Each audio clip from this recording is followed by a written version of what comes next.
Hello, everyone, and welcome to our segment today. My name is Alicia. You may recognize me, and I, of course, work at Ownr. And today we are joined by Dina Lu. I'm really excited to be interviewing her today. So, Dina, please let our audience know who you are, and please describe your business. Yeah, thanks for having me here. So my name is Dina. I'm based in Vancouver, Canada, and I do a couple of things. So it's always a bit hard for me to explain what I do. So I have a YouTube channel. It's about growing a business and personal development. I also have a Etsy store that I started about 5 months ago. And I also am a calligrapher. So I do calligraphy and I teach calligraphy workshops. And I have a couple other side things as well. So I sometimes do pet sitting. And I also am a freelance TikTok video maker for a company. That is amazing. You are the absolute definition of a side hustler. And that's why I'm really excited to be able to chat with you today. And for our audience to know, today we're going to be discussing how Dina really just launched her really successful business. And I'm really excited for you to chat through your journey and how you were able to get there. So let's just kind of dive right in here. So you do have a super interesting story on how you started your business. So we'd love to hear the story of how you did and really why you launched your company. Yeah, so this was in 2018. I was working in a pretty normal 9-to-5 job in Vancouver. And for the longest time before that, I've always wanted to have some kind of a business. My dream was to be a digital nomad so I could travel and work. And I was following so many travel bloggers and YouTubers. And I knew that I needed to start something. I just had to start a side business. So in 2018, when I was working at that job, I thought, okay, I was brainstorming a couple ideas. And around that same time, I stumbled on calligraphy on Pinterest, just randomly. I was just scrolling Pinterest, and then I somehow saw a bunch of calligraphy. And I was like, oh my gosh, this is so pretty. So the next day, I went to the art store and I just bought a calligraphy pen, and I just started trying out calligraphy. And around the same time, my mom was going through some mental health struggles. And I thought maybe it's a good idea if I can get her involved. And she really likes painting. So I thought, okay, maybe I can learn calligraphy. She can do the painting. And then maybe we can sell greeting cards together. And this could be my first side hustle. And at the same time, I can spend more time with my mom and maybe she'll feel better about everything. So I did that. And yeah, so I sold greeting cards with my mom. After that, I thought, okay, well, now that I've sold greeting cards, maybe there's something else I can do with my calligraphy. So that's when I started to teach calligraphy workshops. And this whole thing, it sounds like, oh, I just did this and then I did this. But actually the whole thing was really hard. I had a lot of self-doubt. I didn't think I was good enough. A lot of imposter syndrome. So every single new thing that I did in my business, like the greeting cards, the calligraphy workshop, and then later on, when COVID happened, I started a coaching business to help calligraphers start businesses. I had a lot of self-doubt when I did that as well. And when I started the YouTube channel 2 years ago, a lot of self-doubt as well. I was like, oh my God, I'm so awkward on video. So every single thing that I've done, I think there have been a lot of challenges, but yeah, it's been, I forgot to mention. So I started the calligraphy business on the side in 2018. And then about a year later, I quit my job. That was really hard as well. Wow, only a year. Wow, that's amazing. It was after a year, but my income wasn't that, my business income hadn't replaced my full-time income, but I knew that I wanted to try it out and see if I could build up the business because I felt like I just didn't have time because I was working at the 9-to-5 job. Yeah, so it's been 4 years of being self-employed, and yeah, I feel like I've done a lot of different things. And right now my focus is mainly my YouTube channel. I think that's my true passion, content creation and sharing my experiences, and my Etsy store. And my mom is not too involved in the business anymore. Wow, that is honestly an amazing story. And I feel that so many entrepreneurs have a very similar story in the sense of hopping from thing to thing, really taking the time to discover and figure out what works best for you.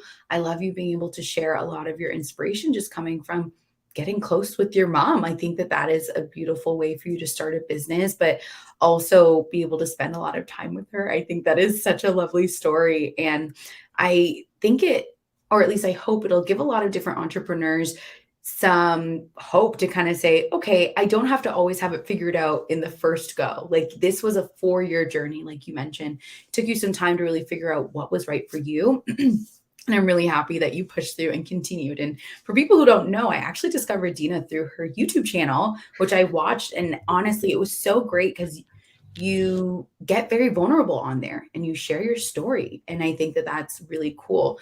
So you kind of mentioned that there were a few challenges or roadblocks that you faced while you're starting your business. How did you overcome them to get to this point?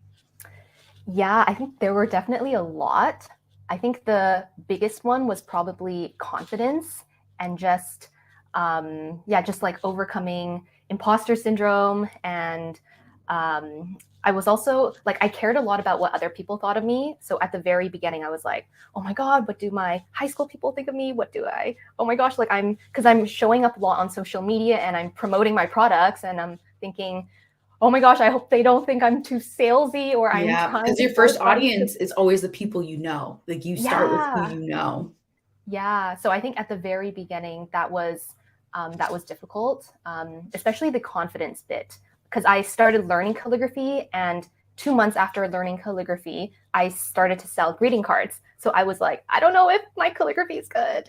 And then a month after that, I started to teach calligraphy workshops, and I was thinking, oh my gosh, there are some calligraphers in Vancouver teaching workshops, and they've been doing it for 5 or 10 years. Who am I to teach people? And I've only been doing it for a couple of months. So yeah, I think that was a huge struggle. But what I realized was as long as you are ahead, as long as you are a couple steps ahead of people, you can teach them. So I had the same mindset when I was talking about my Etsy journey on YouTube, because the YouTube video that helped me blow up 3 months ago was titled My First Month on Etsy. And I had the same thought. I thought, who am I to share my Etsy journey? Like, I haven't been doing this for 10 years. Who's going to listen to me? So yeah.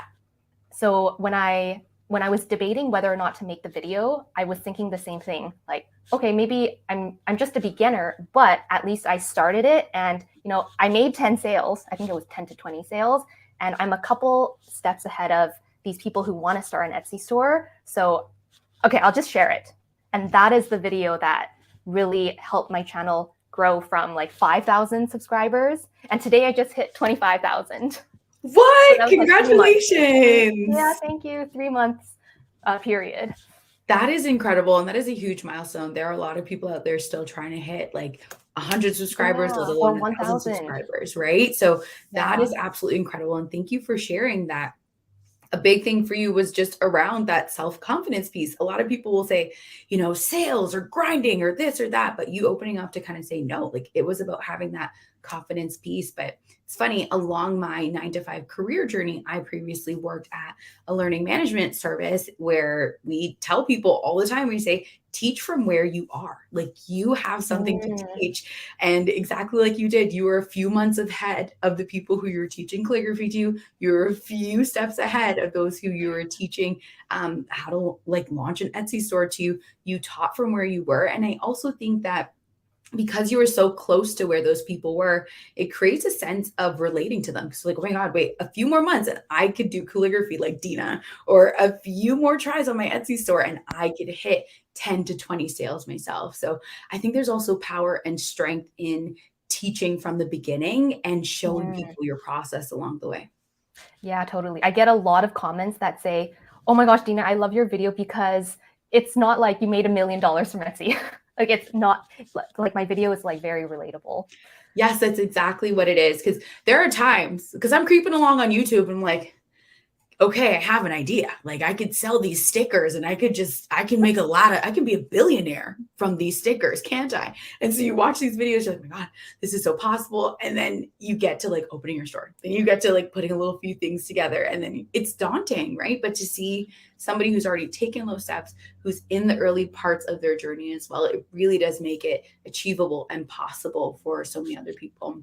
I love that. So you just mentioned some of your subscribers like on YouTube and your YouTube journey. So I wonder too, like tell us a bit of an interesting or surprising moment in your entrepreneurial journey so far. Yeah. Well, I think, so I talked about how the Etsy video, the first Etsy video is the one that helped my channel grow. So I have a whole series. I have the first month on Etsy, second month, third month, fourth month. So the fourth one is the last one. And for the first 3 months, my Etsy has been going up. So I think my, let's say my net profit was maybe $100. And then the next month it was 300. And then the third month was, I think it was around 1,000 Canadian dollars. But the fourth month, it was 200. And like, so it's like, okay, I'm like, oh my gosh, people are following me for my Etsy journey. It's going up and it's going up. And then all of a sudden it went like, and so I think that was actually quite surprising when it went down so much.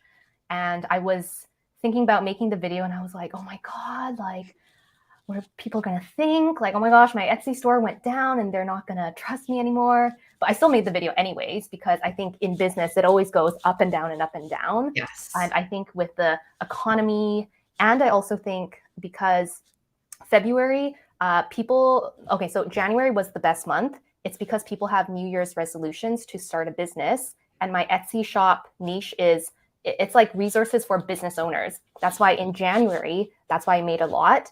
And so I think it makes sense that February went down. So I think there were a lot of factors that led to my fourth month going down so much. But I still shared it anyways. And it was just so interesting because it was like up, up, up, and then all of a sudden it went down. Yeah. Yeah. Yeah. Honestly, I'm so happy that you shared that journey too, though, because it does prove that you're not selling snake oil in a sense. Like you truly are on a real entrepreneurial journey and there are highs and there are lows, just like you mentioned before. And I think that you having that level of transparency again builds that trust with your audience and those audience members in the future. If what you want to do is to convert them to do something outside of subscribing to you, they will trust what you are saying because you are really honest. You're not getting on there saying, made $1 million in sale last week, whatever, doctor photoshopping, like your screenshots, like you're not doing that. And I think that's important. And it's interesting too, because of course, channels like YouTube and TikTok tend to favor negativity sometimes where there's the de-influencing trend that has come along. And I've seen a lot of YouTubers as well talking about their YouTube channel has died and what they're doing to turn that around as well. So I actually think you're leaning into a really good niche where people are talking about, in quotes, negativity, but more learnings that they're applying to their channels or to their businesses and how they're able to turn things around. Because I think that that's also something that's not really talked about enough. What is it like to be in the trenches of trying to adjust and fix your store into where it was in the first place, or riding it out until the next big holiday happens where you can say, okay, it's midway point in the year. Did you start your business yet? No, here are your resources. So yeah. That's awesome. Well, I think I'd love to know as well, too. We've talked a little bit about your audience and the different awesome comments that you receive and even your experience with your mom and being able to build your business. Out of all of these different elements that you've experienced along the way, what has been the most rewarding part of being an entrepreneur and launching your business? Yeah, so the most rewarding has definitely been being able to help people. Like I get a lot of YouTube comments saying, Dina, you inspired me to start my Etsy shop, or, oh my gosh, I've been doing this for 3 months, but I have no sales, but I think I'll keep going. Or, so it's not just the Etsy. There are also a lot of people following me for just business in general, and also for starting a YouTube channel. So they say, oh my gosh, I think I'll start my YouTube channel, or, oh, I'm going to keep going on my YouTube channel, or their calligraphy business. Because at the beginning of my YouTube journey, I was making more videos on how to start a calligraphy business since I was doing the coaching at that time. So my YouTube audience is, I would say it's mainly new entrepreneurs or creatives, or they want to become an entrepreneur, or they are an entrepreneur. And I think the most rewarding part has been like knowing that my content is really helping people. And another part that has been rewarding is when I was doing the coaching. So I coached, it was like one-on-one coaching and group coaching. So I worked with, I think, over 50 calligraphers around the world. Wow. And it's different from like receiving the YouTube comments, because there's just a lot of YouTube, like positive YouTube comments. But with these calligraphers, the 50 people, like I had Zoom calls with them. Like I really got to know them. It was personal. Yeah, it was a lot much closer. And then I could see the impact. And now while I'm traveling, I decide where I'm going to go based on where my subscribers are and my past coaching clients. That's so cool. Yeah, it's so cool to like be chatting with these people or be Zooming with these people, and then I'm finally meeting them in person. Wow. So I think that has been probably the most fun, like meeting everyone in person. Yeah. And that's really cool, because even from watching your YouTube videos and chatting with you now, I can see the passion that you have for your audience and for your customers and for your art form that you're literally leaning right into. And I also think too, in my mind, what's really exciting about your journey is that you did it. Like, you became a digital nomad as you really wanted to, because I don't think we chatted about it in this live just yet, but you've been able to travel around just like you really wanted to. And you're watching all of those videos in 2018. So I think you should pat yourself on the back for that, because you're now currently out of the country living your dream. Yeah, I'm in Vietnam. I'm in a hotel room. I love it. Honestly, I am so excited for you on that. And I also love too that you're picking your locations based on where your students and previous clients and YouTubers are, because it also gives you the chance to see the world through their eyes a little bit too. Yeah, I get a local to tour me around. Right? You get that for free. You see, you invested and you're getting it back now. Yeah. I think it's also like, it's just for all the logistical things with traveling, it's just so much easier when you know somebody. Like I can ask, where do I get a SIM card? Where do I do this? How do I do that? Where do I exchange my money? Stuff like that. Yes. Oh, I think it's so smart. It's genius. It truly is genius. And in the midst of like our conversation here, I wanted to say before we continue, please definitely follow or like or subscribe to us, like wherever you're watching this. If you want to get more content like this and see more customer stories, I think we're going to be jumping in a little bit as to how Ownr assisted you on your journey, but I really want to encourage everyone, like, continue to check out our content. We have a lot of resources and education. If you want to start your own business, or if you're currently in the trenches of building your own business and you're wondering what to do or where to go, Ownr's got you. Check out the rest of our content. So I'd love to dive back into our questions, Dina. And I want to know, it's a bit self-serving for me to ask this question, but I want to know, how has Ownr assisted you on your business journey along the way? Yeah. So I guess, does your audience know what Ownr does? Oh, some of them do, some of them don't, but some of them do. You could even dive a little bit into what we get up to. I was going to mention in our outro, but you can mention that for yourself too. I can totally vouch for Ownr. So Ownr, it's it's the thing I did, right? The main thing is it just speeds, you help people incorporate. Yes, you can help people launch their business through something that I did, which was I registered my sole proprietorship. You might have registered for your incorporation. Some people actually utilize us for different resources too, because we have perks partners. So if somebody actually wants to get like a trademark, we have a partner that could help them with that. If somebody wants to launch an Etsy store. I didn't know that. I thought it was they can use us for a discount. There are so many different things that we have available, managing your minutes, etc. We're honestly an awesome product. And for everyone watching, I'll leave a link down below that you could utilize to learn more about us. But yes, I know that you utilized us to register your business, which is really cool. Yeah, so that was a couple years ago. And yeah, it was so fast because I heard people were using like lawyers and accountants to do it. And I volunteer for League of Innovators, who I think you guys were partnering with. I'm not sure if you still do that. So they told me about Ownr, and I'm like, oh, okay. Like, it seems like, okay, I can just use this and I get incorporated and they just do everything. It's just all online. Yes. And so I did it, and it was like super duper fast, and I got all my documents and stuff. Yeah, which is so cool, because I registered my sole proprietorship before I even started working here. Like in 2020, I actually 2019 leading into 2020, I wanted to start my meditation business because I'm a meditation teacher as well on the side. Ooh, I'm into meditation too.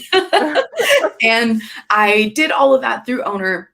And I remember just going through the process myself and feeling so official and thinking, oh, I have a business now. Like, you can't talk to me with my business cards. Here I am. Like, I felt so fancy after I registered with Ownr. And like you said before, it's just so fast. And when people do that, I find a lot of people message us and say, thank you for being so quick. And the fact that I don't have to bring a lot of other outside bodies like accountants and like lawyers within this beginning part. Because as an entrepreneur, you're wearing every single hat on your own. You're making content, you're publishing on social, you're doing all of these things. It's a lot easier when you have another company to assist you along the way. Yeah, it was just super easy and fast. Like, I don't remember much about it, but I think that's a good thing because it was just a breeze the whole time. Yes. I don't really remember that. It was fast. That is amazing. Well, I'd love to know as well too. So obviously you made a great choice in utilizing Ownr as how you registered your business. But if you could go back in time and give yourself some advice, whether it's to say that you'd use Ownr again or anything else, what would the advice be if you can go back to talk to 2018 Dina about starting your business? Yeah, so I would definitely use Ownr. Yeah, just super fast and yes, so easy. So definitely Ownr. And then in terms of other advice, hold on, let me take a look at my notes. As you should, as you should. Oh, okay, yes. So I would say in 2018, I cared a lot about what other people thought of me. And like, especially other calligraphers. Like, I was actually okay with the general public, but I think I was super duper scared of other calligraphers in Vancouver or other artists judging me for starting the business. And my calligraphy is still very basic, even to this day. It's not super duper fancy, like flourishes and everything. So I was really scared that they would think, oh my gosh, who's this Dina girl? What is she doing? She's just a beginner and she's trying to do all of these things. And oh my God, she's horrible. She's stealing my clients. Like, she's stealing my business. So I would have so many thoughts of, oh my gosh, like, these people hate me. They're nice to me, but they actually hate me. So I would go back and tell the 2018 Dina to not care about what other people think. And just like, you just keep doing your own thing. Yeah. Oh, and I would also tell her to start meditating earlier. Like, I think I started meditating in 2020. Nice. Yeah, and it has changed my life. Oh, I love hearing that. Yeah, it's just, I can like manage myself a lot better and be more aware of what I'm thinking and like stop myself if I'm having like some negative thoughts. Yeah. Yeah, but in 2018, I was like all over the place. I was like, my thoughts were just, I couldn't shut up my brain. I can relate. Trust me. Yeah. So I would definitely go tell Dina to start meditating earlier. I love hearing that. Not just because I'm a meditation teacher, but I love to hear that. And what's interesting to me too is that you chose a business that is so meditative itself as well. Because with calligraphy, you do have to get into the zone, get into the flow. So I think you still meditate every day, no matter what, like as you're doing your calligraphy. So that's really true. Yeah, a lot of people find it very therapeutic. Yeah, it is. And I'd love to know too, like, what really motivates you to kind of just wake up every day and keep going with your business, even when you'd seen the decline in sales, or when you were trying to still hit a certain level with your YouTube and it was taking you some time to get there, like what really motivates you to just keep pushing? Yeah. So I have a selfish reason and I have a unselfish, I guess, a Love selfless it. reason. The selfish one is because it took me like the whole 4 years was a struggle until maybe 3 months ago. That's when the YouTube picked up and I started making more passive income. I feel like every day I would get up thinking, oh my gosh, I need to survive. Like I need to make money so I can, I can just like live my life and not go back to a job. And yeah, make money and buy the things that I want to buy and go travel. Yes. Yeah. So part of it was I was doing it for me. And then the other part was I've always loved sharing my experiences and helping people and motivating them and inspiring them to do what they want to do. So yeah, so whenever I wake up or maybe I'm like not in a good mood, but then I'm like, oh my God, I have to work. I just think of all the people who need me in their lives to hear like, you can do this. I did it. So you can do it too now. Wow. So yeah, both those reasons. That's amazing. Honestly, you being able to pick up and travel and go to wherever it is you want to go is an incredible motivating factor. But I also do love the fact that, too, you're so focused on guiding others and assisting them. And I think that's an awesome trait as well, too, to have as somebody who has been a serial entrepreneur in the past myself. I find that I bring myself back to that place again where I'm like, who are my customers? How can I show them love? How can I lean into what it is that they need? How can I answer their problems, answer their questions? And that's why I never run out of content and why I never run out of kind of steam in a sense to really provide them with what they need, because I just always think like, what do they need today? And that really does drive things forward. So it's a great reminder.